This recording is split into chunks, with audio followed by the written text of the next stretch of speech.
What up, what up? Daniel Augustin here.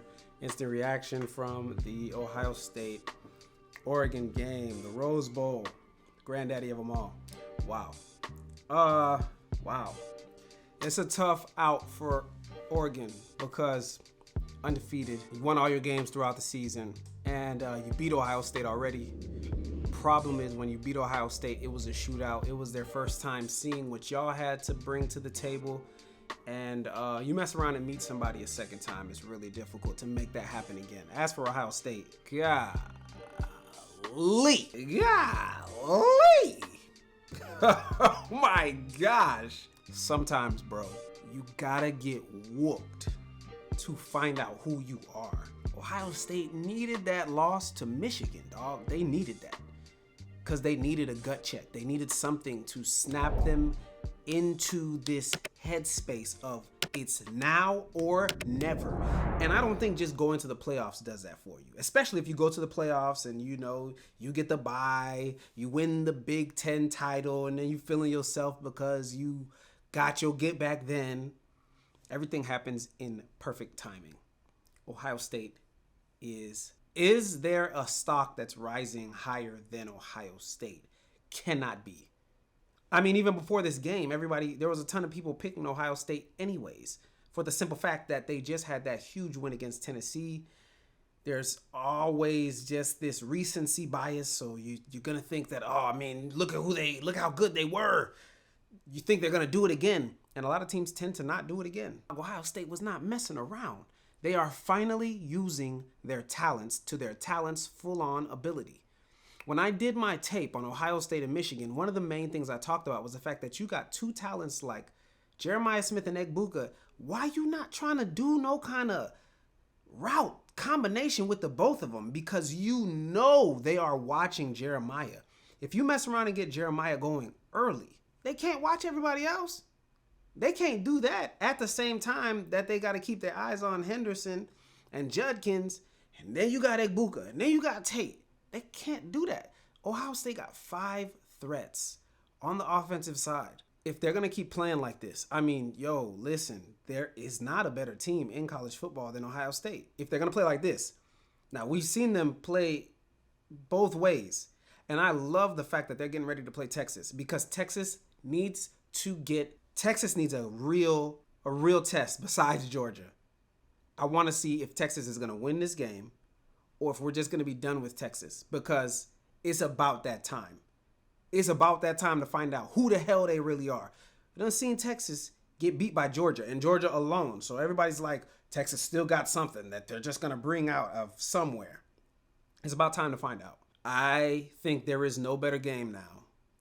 This was the best game of the season. Now there is no better game than Texas-Ohio State, because Texas's strength is their defense, truly.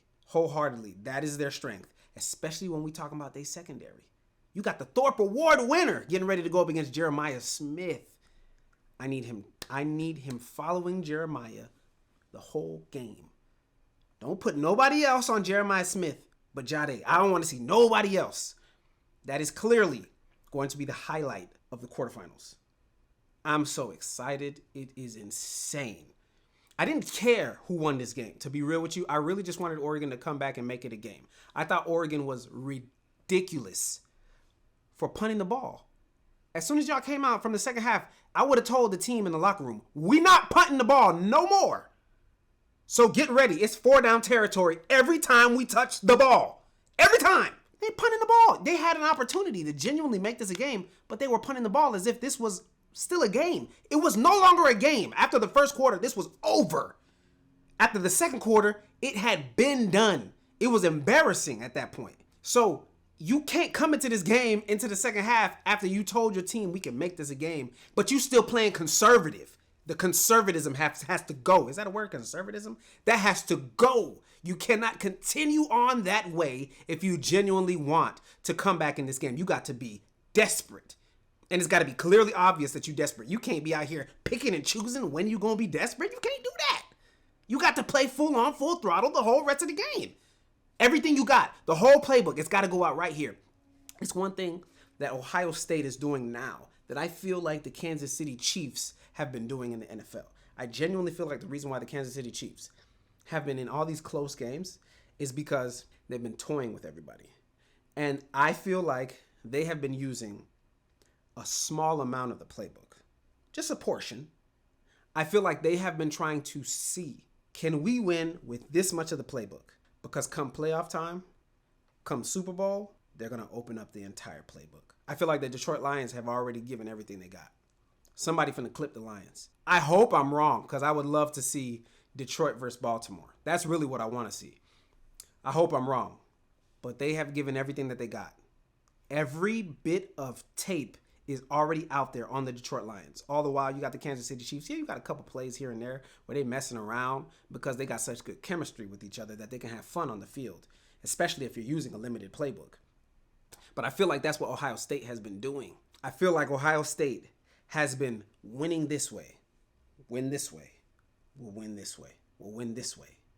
And now that they 13, 14 games into the season, I think they have their full-on identity. There's no need for them to come into the game and say, we gotta force feed Henderson. They know doggone well the best player on their entire team is 19 years old. His name is Jeremiah Smith. And they know that. And they also know that for Will Howard to play his best, he needs Jeremiah. He needs Jeremiah to get going.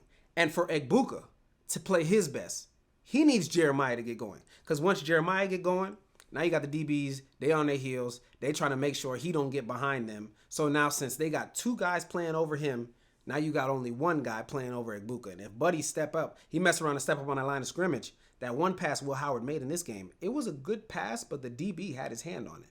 A lot of DBs, one of the toughest things to do as a defensive back is to turn around, locate the ball, all while you're sticking with the receiver. That's three things to do now. One coverage on one play. Stay with the receiver, turn around. So let's start over. You got to stay with the receiver while you're sprinting. You're in a dead sprint. That's why you see a ton of DBs constantly just holding on to something, pulling on some kind of jersey so they can stay connected. I got to touch something. I got to hold on to something, and I can't have you trick me, and then you busting off and you about to run the post corner all of a sudden, and you just get to make a clean break. If you make that clean break, I need to tug on to you because I need to go with you. So toughest thing, you're trying to run with this receiver, and you got to stay connected. You got to stay attached. So staying with the receiver, when they know what they're about to do, you don't. You're sprinting. All the while, you got to turn around, locate the ball. You got to find the ball, and then you got to stay with him right here. It's the reason why the best DBs are the best DBs. It's a reason why you see high-scoring games more often than not. Period and point blank. And it's a reason why you tend to see DBs constantly pass interfering, because it's hard to do all that together at once. And as good as Oregon has looked, none of that don't matter. None of that matters. Ohio State is out here looking like the Golden State Warriors, man. Listen, man, it's gonna be the best. This is the best playoff experience from college football has ever had. I am ecstatic. I'm ecstatic. Nobody's asking me to do these videos, but I'm doing these videos because I'm so ecstatic. I am geeked up off of the experience of what we are getting. This is not just a regular bowl game. This is not just a regular Rose Bowl. I love the fact that the Rose Bowl is over with, but there's more. Because once the season is over, it just feels like, oh, damn. So we got to wait till what, August? September? Damn. September, October? We got to wait till around then? All right, I'll make it work. I guess I'll just pay attention to recruiting. Paying attention to these high schoolers that are coming in. These high schoolers you don't know nothing about. You can see tape, but you don't know what they about to do in college. Listen, this entire team, I've only talked about the offense so far, but the entire Ohio State team, they are playing like their life depends on it, dog. The whole team, dog. I mean, what's his name? Cole Simon? Is that number 0 on the defensive end? The leader of the defensive end. Then you got 33, Sawyer, Caleb Downs.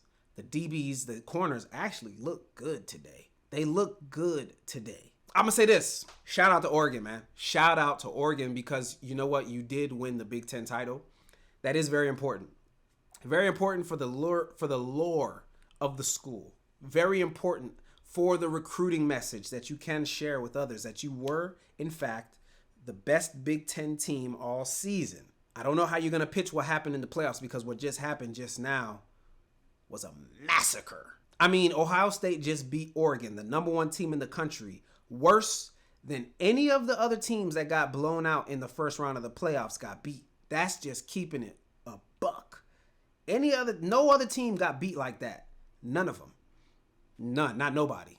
Not nobody. Not SMU, not Indiana, nobody. That was the number 1 team in the country. So this is beyond the conversation of a blowout. This is now about how bad do you want it? How bad do you want it? And Ohio State, I mean, they got the best roster, and I'm still waiting to see it. Everybody is still waiting to see, is this team going to win a title? Is Ryan Day going to be considered the best coach this season? Certain people are still going to talk trash because of the fact that he lost to Michigan. There's just certain people that are not going to be able to let that go, especially Michigan fans. But boy, let me tell you, man, Ohio State, the stock is out of the roof. Everybody is thriving right now. Everybody is playing their best ball. If they need to run the ball, they can do that. But the fact that they have been able to play let me just say this, the next game that they have against Texas is going to be different. Texas is not really just going to line up and play man coverage. Jeremiah Smith specifically is a man beater.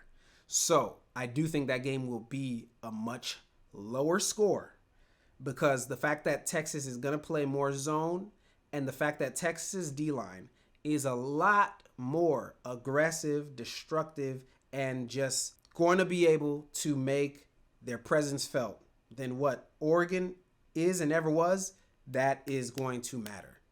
Texas doesn't necessarily get into the highest scoring games. The game they just had against Arizona State, it looked like a high scoring game, but that's because of overtime. Last thing I want to talk about, man, listen, Dylan Gabriel got sacked 8 times tonight.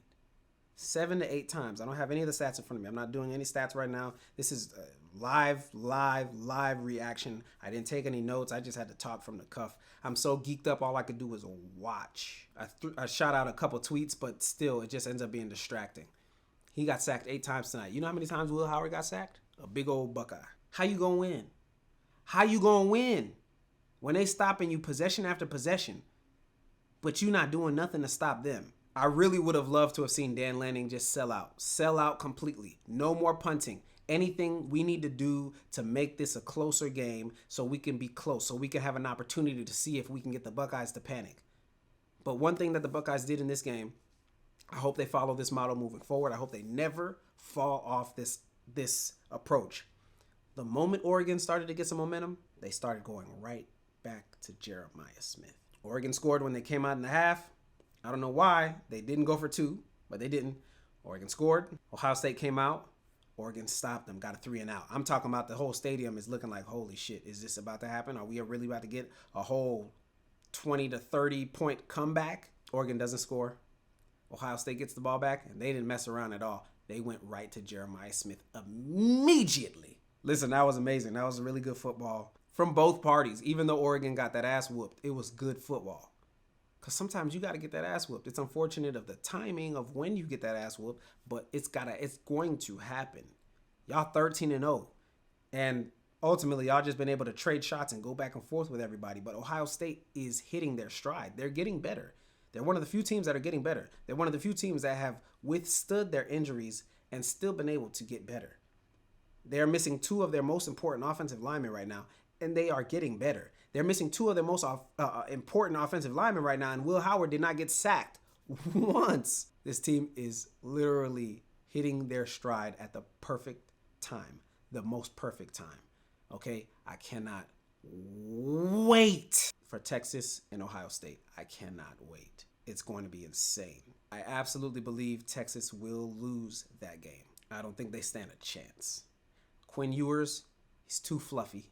He's way too soft. Ohio State, the way they're playing on defense, they're flying around. They're hitting guys so hard. They knocked out 2 of Oregon's most important players immediately. 2 or 3 of them, actually, because Tez Johnson got hurt, but he came back in. He hurt his neck. I think number 7 is the one who went out. Can't remember his name right now. And then James, I can't remember his name. James, the running back, Oregon's starting running back, went out of the game. Ohio State's not playing right now. They're not playing. These guys are really clicking. They are snapping everybody. They're hurting people. They're hitting. They're getting to the ball. They're getting in the end zone. They're scoring fast. They're going on long drives. Anything that they need to do, they're pulling it off.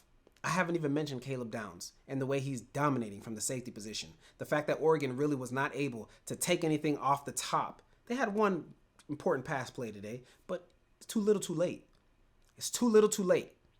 Oh my goodness, I am so excited. Oh my God, I think I'm about to jump into the transfer portal. I am so excited.